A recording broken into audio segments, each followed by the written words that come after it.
সাল 1955 ভারতীয় সিনেমার আর এক অনন্য অধ্যায় আর সমাজের বাস্তবিকতার কঠিন চিত্র, যেখানে আমরা দেখতে পাই ভাঙা ঘর, স্বপ্ন, অভাব, অবহেলা, দারিদ্র, বার্ধক্য, একাকিত্ব।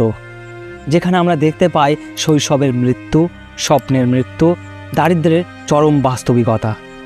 একটা সাদা কালো ছবি যা সমস্ত বাঙালি জাতিকে স্তব্ধ করে দিয়েছিল। পথের পাঁচালী। হ্যাঁ, পথের পাঁচালী এমন একটি ছবি যা সমগ্র ভারতবাসীর ভিতর থেকে সুদূর ফ্রান্স পর্যন্ত আলোড়ন সৃষ্টি করেছিল।